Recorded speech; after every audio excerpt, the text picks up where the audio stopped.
नमस्कार। सदनामा रोजाना बुलेटिन में आप सभी का स्वागत है।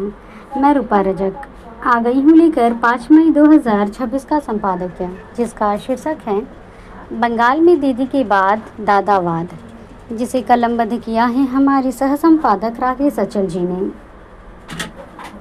आज का हमारा विषय बंगाल को लेकर है। चूँकि बंगाल में ऐसा पहली बार हुआ है कि मोदी जीते, दीदी के बाद अब दादावाद का विषय आया। जानते हैं संबंध में आगे क्या कहते हैं हमारे संपादक महोदय।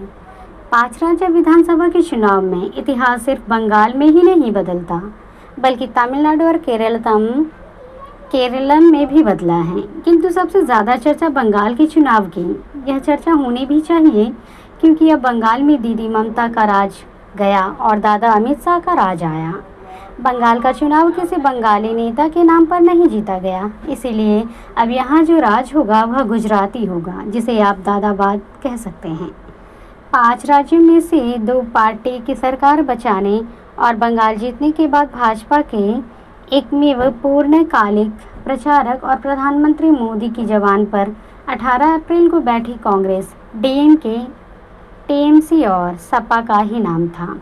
18 अप्रैल को 131 संविधान संशोधन विधेयक पारित कराने में नाकाम प्रधानमंत्री कांग्रेस को महिला आरक्षण विधेयक की भ्रूण हत्या का आरोप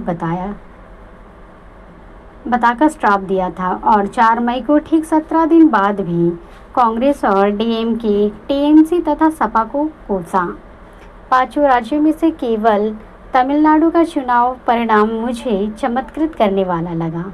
असम और पुडुचेरी के नेताओं में किसी की दिलचस्पी नहीं थी। केरल में भाजपा नाम के लिए चुनाव मैदान में थी। असली रण तो बंगाल में ही हो रहा था। बंगाल में न वामपंथी प्रतिद्वंदी थे न कांग्रेस। फिर भी चुनाव जीतने के लिए भाजपा को पूरे केंद्र सरकार के साथ ही केचुआ, ईडी, सीबीआई और सबसे बड़ी अदालत के अलावा 2 लाख से भी ज़्यादा अर्धसैनिक बल तैनात करना पड़ा। इतनी ताकत तो अमेरिका को हॉर्मुज स्ट्रेस में नहीं लड़ाना पड़ा। मेरे स्मरण में देश में किसी सत्तारूढ़ दल को एक सूबा जीतने के लिए इतनी ताकत लगाना पड़ा। बंगाल जीतने की भाजपा की खुशी कांग्रेस ने केरल जीतकर किरकिरी कर दी। ये कसक भाजपा मुख्यालय से देश को संबोधित कर रहे प्रधानमंत्री के चेहरे पर साफ दिखाई दे रही थी। वे इसे छिपा भी नहीं सकते थे, क्योंकि वे साम दाम दंड भेद के बाद भी कांग्रेस को नहीं हरा पा रहे हैं। अब जब तक कांग्रेस वजूद में है, मोदी जी का चक्रवर्ती सम्राट बनने का सपना अधूरा है। मैं भाजपा के देवतुल्य कार्यकर्ताओं के साथ ही जी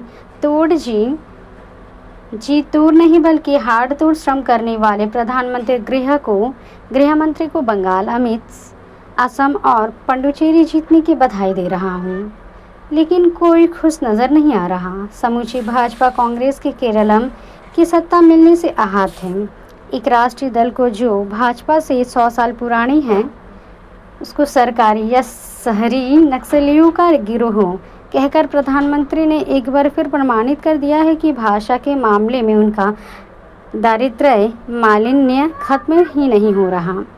विधानसभा का हर चुनाव एक संदेश देता है। इन 5 राज्यों के चुनाव ने भी संदेश दिया है कि भाजपा शिवसेना खो चुकी है, बीजेपी को निगल चुका, जदयू को निगल गई, अकाली दल को नहीं छोड़ा।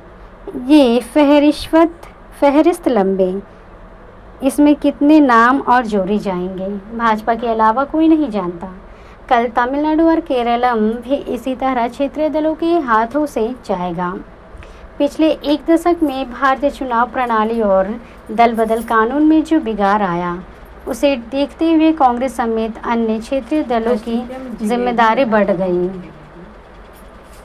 सभी दलों को अपने संगठनात्मक ढांचे, चुनाव लड़ने की ताकत में आवश्यक तब्दीली करना पड़ेगा, अन्यथा जिन राज्यों में भाजपा सत्तारूढ़ हुई, वहां से उसे बेदखल करना कठिन नहीं बल्कि असंभव हो जाएगा।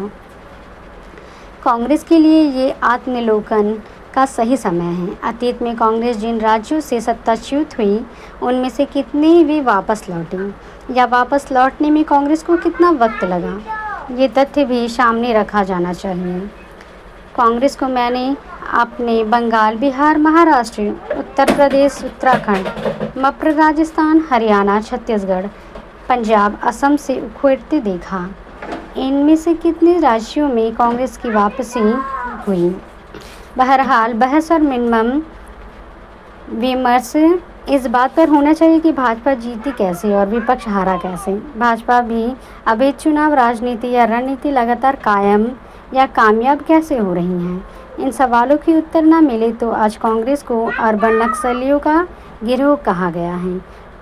कल हर गैर भाजपाई को अर्बन नक्सली कहकर जेलों में ठूसा जा सकता है। इसलिए तैयार रहिए नए ध्रुवीकरण का सामना करने के लिए, तैयार रहो बुलडोज़र न्याय के लिए, तैयार रहिए ऐसी ही दीगर चुनौतियों के लिए, क्योंकि हर नया चुनाव देश की विधानसभाओं को, लोकसभा और राज्यसभा को असंतुलित करता दिखाई दे रहा। तो ये था दोस्तों हमारा आज का संपादकीय। कल फिर लौटेंगे एक नए विषय, एक नए संपादकीय के साथ। तब तक के लिए नमस्कार।